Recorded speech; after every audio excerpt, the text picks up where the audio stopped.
I'm at a complete loss. I don't know what to do. I was blinded by love and never imagined this would happen to me. Not with her. My wife and best friend of nearly 20 years. I work out of town and wasn't supposed to be back until tonight. We were supposed to leave for a 2-week road trip tomorrow. Things were slow at work, so I came home yesterday afternoon. This trip was to give us a little alone time since we've been so busy with family and friends this summer. When I got home, there was a truck in my driveway that I didn't recognize. My neighbor just recently asked me how I liked the new truck, but I thought he was just mistaken and didn't think much of it. As soon as I could see the truck, I got a terrible gut feeling. I loved my wife and trusted her completely, but that feeling was there and strong. I snuck around the side of the house to our bedroom window. It was open and I could hear them as I got close. I looked in the window and my worst fear was confirmed. They were right there, completely naked on my bed. I walked away. I've been fighting the urge to do something that I know I will regret. I'm struggling to care what happens to me at this point. I went to my family's cabin for the night and drank everything there. Today, I was on my way home to confront her and decided against it. I'm not ready. All I can feel is anger. All I can think about is violence.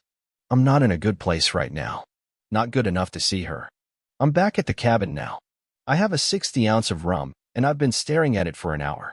I want to get drunk and forget this, but I don't want to get drunk and make bad decisions. I know this is a critical moment in my life, and my actions in the coming days will dictate the rest of my life. That's why I'm here. I need help. I'm not ready to speak to family or friends, so I'm reaching out to strangers. Update 1. The amount of support and advice I received is unbelievable. I actually got choked up just realizing how many great people there are out there willing to help a stranger. It gives me a bit of hope for the world at a moment when I need it the most. The downside to all the support is that I am struggling to respond to people. I have over 600 private messages unread and several hundred comments unread. I want to say thank you to everyone individually, and I'm going to make an effort to do that, but it won't be quick. So I will just start by giving a big thank you to everyone for your kind messages and helpful advice. It really means a lot to me. I have noticed several comments and questions that keep popping up and wanted to provide clarity in addition to my minor update. If you can't tell, I am feeling a lot better today. The pain almost completely went away. I still feel like I've been punched in the gut, but otherwise I have begun looking to the future. It has been 2 days, so this doesn't seem right to me. Is this a calm before the storm, or am I just freakishly resilient? As for the questions and comments I've received, here are some of the cliff notes to clarify some things. 1. When I said wife and best friend, I was referring to the 2 roles my wife played in my life. The other guy was not my best friend or even someone I knew. 2. I didn't get a great look at him, but from the quick glance and seeing his vehicle, I don't feel like this is someone I know. 3. We do not have kids. We were planning to have them soon, though. 4. We recently sold our house and we're set to move closer to my job in September when the new owners take possession. 5. I'm going to thank my neighbor, but I'm going to do it subtly like he did for me. A lot of people have been asking me about the signs I mentioned. Off the top of my head, here are a few. 1. Was texting abnormally late at night. 2. One for after-work drinks with friends regularly. This is not like her, but I was glad that she was being social. 3. She had yoga once a week, but was apparently not paying because one of her coworkers was the instructor and she was helping with setup and cleanup. 4. I also thought she was very inflexible for someone who went to yoga. 5. Unknown caller hang-ups. We regularly answer each other's phones if we are closer to it. Several times she had an unknown caller who would hang up as soon as I answered. We get a lot of spam calls, but usually it's a telemarketer or a debt collector looking for the previous owner of the number. Rarely is it a hang-up. The update is a work in progress.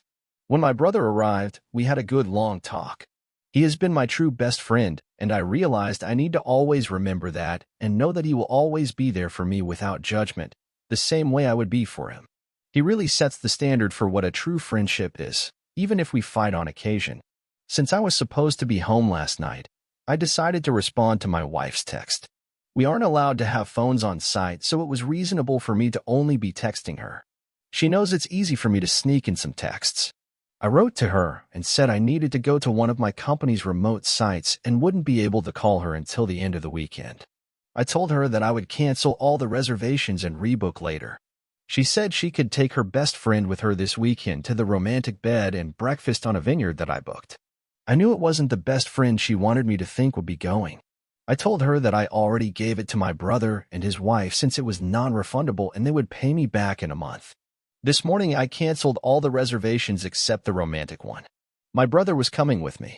Fortunately, the hotel let us switch from the honeymoon suite to a room with 2 beds. There also happens to be a really nice lake and boat rentals nearby, so this just turned into a long overdue fishing trip with my brother. This means I am free for the weekend. I don't have to write to her or talk to her for a few days, so that relieves some stress and gives me more time to think. I'm currently in the mindset to get a divorce. I honestly can't see it any other way. My brother is supportive of this, but has asked me to take a few weeks and speak to someone. His wife has a friend who is a couples counselor and is willing to talk to me on Monday. I don't see it changing my mind, but at least it might help untangle some of this mess for me. I'm also taking a bunch of the advice on here and starting to speak to lawyers.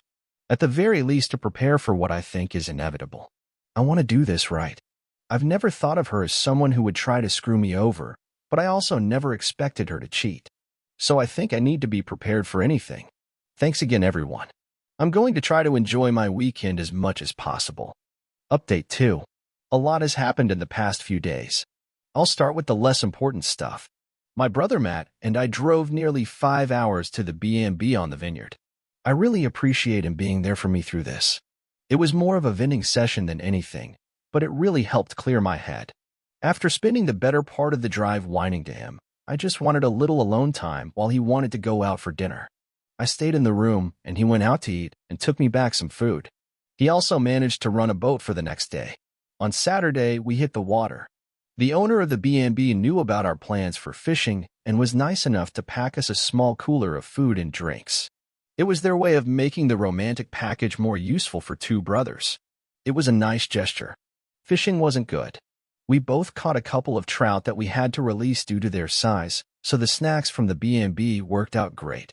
We stopped fishing mid-afternoon and then drove around to all the vineyards and fruit stands buying food and cases of wine for Matt's wife, Jen. That night we went for the biggest tomahawk steak we could find. On Sunday, we drove back to Matt's place. He lives in the next town over for me, which is about an hour away from my place. When we arrived, Jen was there, and we all sat and cracked a bottle of white we had chilling in the cooler. This was when the weekend officially ended for me. Jen told me that while we were away, she decided to go spy on my wife. She told me that the guy was at my place on Friday night all night, but Saturday morning she managed to get there just as he was leaving. She followed him home and found the apartment where he lived. My wife stayed over there on Saturday night, the same time she was sending me text messages saying she loves me and misses me. Jen said that she was splitting her time between visiting family who live in my town and stalking my wife. She said that she happened to catch my wife leaving his apartment on Sunday morning and took a few pics of them hugging and kissing before she got into her car. I don't want to see them. That pretty much sealed the deal for me. I don't think I could ever trust her again if she can turn it on and off so easily to tell me she loves me while being with a different guy. Still, I decided that I am not going to jump to a knee-jerk reaction based on emotions. I need to remain calm and level. That's when Jen told me that Sharon was coming over for dinner. Sharon is the counselor that Jen set me up with an appointment for. To clarify, she has never met my wife, and this was my first time meeting her as well.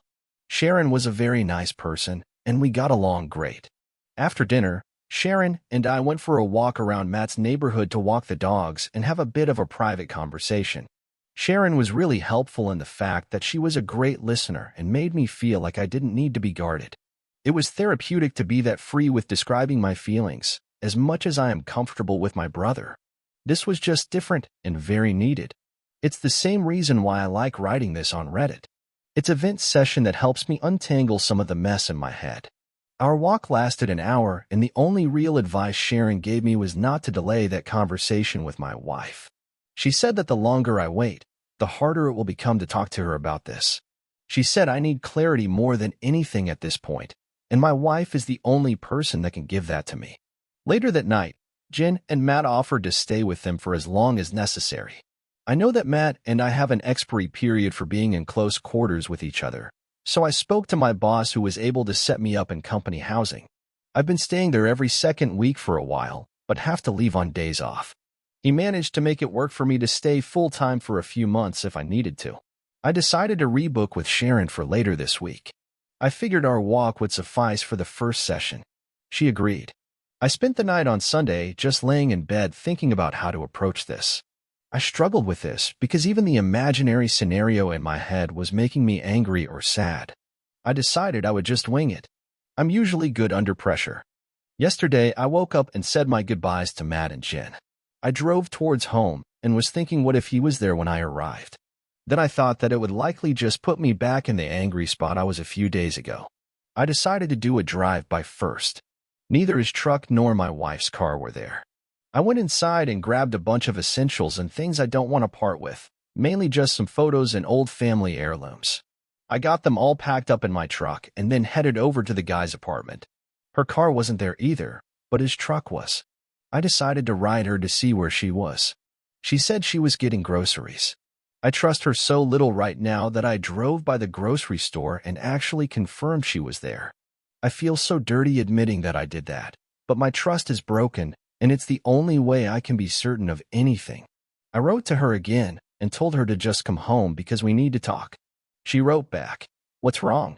I just responded and said she needs to be ready to be honest, then turned my phone off.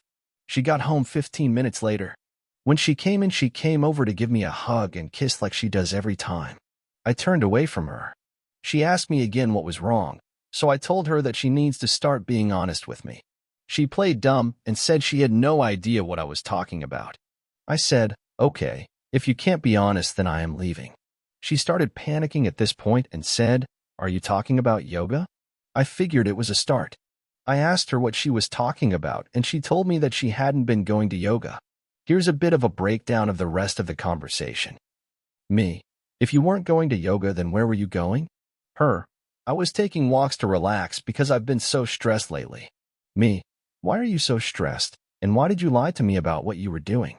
Her: "Preparing for the move has been stressing me out, and I just didn't know how to tell you. So lying was the decision I made." Me: "What was your concern with telling me you were going for a walk to de-stress?" Her: "I didn't mean to lie. I was worried that my stress would add to your stress, but I'm not stressed. It really seems like you're not telling me everything." What do you mean? I think that you're lying about more than just skipping yoga. I'm asking you again to be honest. You've already lied to me, so this can't work if you keep lying. Her: "I don't know what else to say." Me: "Oh, are you talking about last weekend when I went for drinks with some friends and came home late? I had a feeling that bothered you. I had no clue she went for drinks or was out late. I was at work a couple hours away. Is that what you actually did that night, or was that a lie as well?" Her: "I went for drinks that night, but I didn't see her best friend who she supposedly was with that night." Me: "Who did you see?" Her: "No one. I just drank alone." Me: "You drink alone now?" Her: "Yeah, maybe I have a problem." Me: "Maybe we'll talk about that later. Last chance, be honest, or I'm leaving." Her: I don't know what else to say." Me: "Okay, I'm leaving." At this point, I got up and left. Usually when we have an argument, I go for a drive to get away from her. She probably thought this was the same. Then she realized I took my clothes and toiletries, as well as the Xbox. That's when she began blowing up my phone. I told her that I gave her a chance to be honest, and she didn't, so there's nothing left to say. She begged and pleaded with me to come home to talk about this in person. She said she had no idea why I was so upset or what I think she did. She repeated that she loved me and would never hurt me. Just hearing her say that really tore a new hole in my chest. It was always comforting words that I believed without question. Now it's a dull, jagged knife sawing through my heart in the most devastating way. I couldn't handle it, so I hung up. She called back about 40 times before I was ready to answer again. This time she said, "Did you talk to Karen?" Her best friend. I asked why, and she said, "Come home." I don't want to say this over the phone. I agreed and drove around a little longer to get my heart rate back down. Then I went home. That conversation went like this. Me: "I assume you spoke to Karen?" Her: "I didn't say a word." "Well, a few weeks ago while you were at work, we went for drinks. A couple of guys started buying us drinks, so we just played along. When we were leaving, one of the guys tried to kiss me. I pulled away immediately and told him I was married. I felt so bad about it I wanted to tell you, but I'm an idiot and just decided to hide it from you. Karen hooked up with the other guy and gave his friend my number without asking me.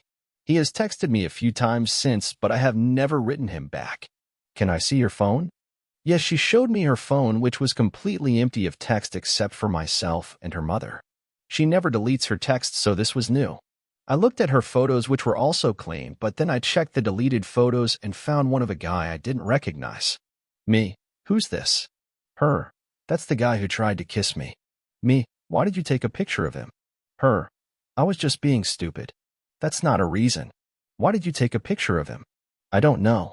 Me, is that everything you want to tell me, or is there more? That's all I can think of. Once again, I left. I didn't want to be that trickle truth. I got in my truck and drove away. She ran outside trying to stop me, but I was already out of reach. I went to the park nearby and just sat on my tailgate and ate my lunch, trying to figure out what to do next. While there, I began remembering other things that I should have been more aware of.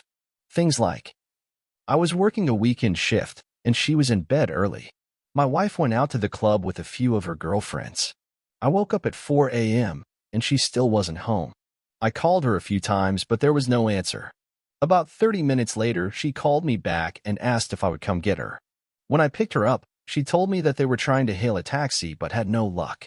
A couple of guys that her friend knew stopped and offered them a ride, but wanted to stop at home first. When they got to the guy's house, her married friend went into a room with one of the guys. My wife said she spent some time looking for her, but then eventually gave up and just had a drink in the kitchen with the roommates while she waited. She claimed she didn't hear her phone when I tried calling. We fought about this, and she was disgusted by her friend's actions, so she cut that friend out of her life. I thought that was over. Another time, she traveled to visit a close friend in a different city. It was a planned girls' night. There were 4 girls all getting drunk and watching movies in their PJs, at least that's what I was told. Then she called me around 1 a.m. to say goodnight. We spoke for about 20 minutes, and she repeatedly told me that they were having a great girls' night. Then I heard a guy's voice in the background. I asked who it was, and she denied hearing anything at first. Then it happened again loudly. She couldn't deny it, so she was like, "Oh yeah, X took a couple of guys with her. Everyone here is super pissed about it. She was drunk and 3 hours away. She left me no choice but to trust her." Again, we fought about that and why she refused to tell me they were there. She promised never to put herself in that type of situation again. Clearly, that didn't stick. After remembering all of those things and the conversations we had about them, I was ready to give this one last shot. I turned my phone back on and almost immediately it rang. I answered and she was screaming for me to come home. I drove back to the house. I walked inside and was immediately confronted by her bawling her eyes out. She was sitting on the couch repeating, "I'm so sorry. I'm so sorry." I asked her sorry for what. She began rocking back and forth like a crazy person. It took her a good 5 minutes to catch her breath enough to speak. I lied about the guy who tried to kiss me. Okay, tell me what happened. The 4 of us actually went back to his place that night. We fooled around. I knew it was more than that, but just hearing her say it made me feel dizzy. I felt like the room was getting smaller and there were a million people speaking to my ears at the same time. I think I was having a panic attack. I went to the bathroom and washed my face in cold water until things returned to normal. Me, what did you do? Do you actually want me to tell you? Yes. Her, all right. We'll skip the graphic details, but it was bad. Me, was that it? Her, yes. Me, I'm not playing this game any longer. You either tell me everything right now, or this will be the last time we speak. She began bawling again and took another few minutes before she was able to speak. We met up again and had sex. I'm so sorry. I love you, and we'll do anything to make up for this. Just the one time. If I tell you the truth, please give me a chance to do anything I can make up for it. Please. I'll think about it. It was an affair. We had been hooking up while you were out of town for work. It's been going on for almost a month now. He is married and they are about to get divorced. Me, does he know you're married? Her, yes. Me, if he's having an affair because his marriage is failing, does that mean you think ours is failing? Is that what you told him? Her, no, I don't think ours is failing. I'm so stupid. I hate myself. Please don't leave me. I can fix this. Me, how? Her, whatever you want. If you were in my shoes or even his wife's shoes, what would fix this for you? Me. Knowing the truth. Being able to trust you to mean what you're saying. Her. You can trust me. I screwed up and won't do that again. Me. If you were his wife, wouldn't you want to know the truth? Her. Yes. Me. Then fix this. You want me to call her? If you think that is what you would want. She tried calling but never got an answer. A few minutes later, her cell phone rang. It was listed as Karen work. She looked shocked, so I knew that wasn't Karen. I asked if it was him. She said it was. I answered, and being the coward he is, he said, "Oops, I must have the wrong number." I said, "No, this is the husband of the girl you've been cheating with. I'm gonna let you speak to her because she has something to say to you." I passed the phone to her. Me. I told him everything. He knows the entire truth. We're done. It was just a fling, and now you need to never contact me again. I asked to see the phone before she hung up. Me. What divorce lawyer are you using? Her. I'm not getting divorced. Me. Oh, but didn't you tell your wife that you were? Him. No. Me. Okay then. Can I speak to your wife? I feel she has as much right to know about this as I do. Him. Please, man. I didn't know she was married. Don't ruin my marriage over a mistake. Me. You ruined mine over a mistake. It's only fair that I tell your wife. Please don't. She's at work right now. I'll tell her everything when she gets home. I swear. Me. Okay, you do that. That's where I hung up. I asked my wife if she knew where his wife worked and her name. She did. I had my wife call over and ask for her at work. She did get her on the phone, and I told her to take a seat. This woman said she was just getting ready to leave for the day, and she would call my wife back from her car. She did. His wife? What's going on? My wife. I have something terrible to tell you, and I don't want to cause any accidents. Please don't drive. Oh my God. Did something happen to his name? No. He's at your apartment right now. I'm just letting you know that we have been having an affair for a month now. I'm coming clean to my husband right now, and thought you should be given the same respect. She went silent for about a minute, then said, "If this is some sick joke, I will find out who you are." Then she hung up. Not even 10 minutes later, my wife got a text from Karen at work saying, "Thanks, you just ruined my life." I grabbed the phone and wrote back, "You just ruined 4 lives and 2 marriages. Don't forget that this was your fault, you piece of crap." For the next hour, my wife begged and pleaded with me to stay with her.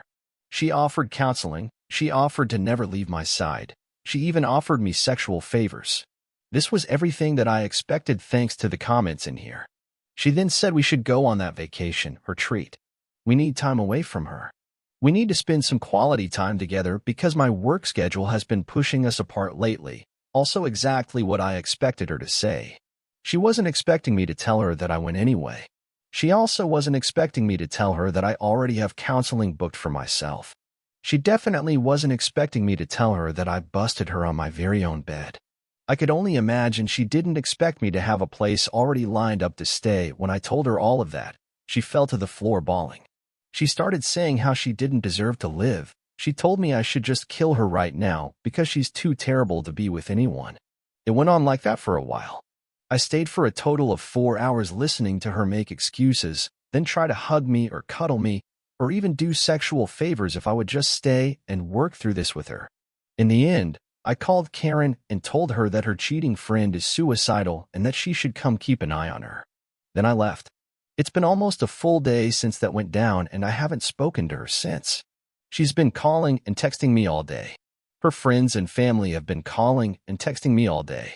Everyone has a different excuse or a different plea for empathy. Her father is the only one who wrote to me and told me that I need to do what is best for me, and he will always love me like a son no matter what happens. Reading that was what made me have a good cry for the first time since all this began. I meet with Sharon, my counselor, tomorrow and a lawyer on Thursday. I think you know where this is going, but until it happens, I'm just not sure about anything. Final update. This past week was very eventful. I've been going back and forth between camp and my brother's place. I'm trying to be as little burden on them as possible, so I only stay on nights when I have an early appointment. My company has allowed me to take a few weeks for personal time, which has been an amazing help. I have continued visiting Sharon, the therapist. I've seen her a total of 3 times now. I personally am in a better state of mind than I was last week. So while I don't really think our visits are that productive, I think it's a good chance to clear some thoughts I have in my head. For that reason, I will keep going for now. I spoke with a lawyer last Thursday. With their direction, I made a list of all assets and finances including debt.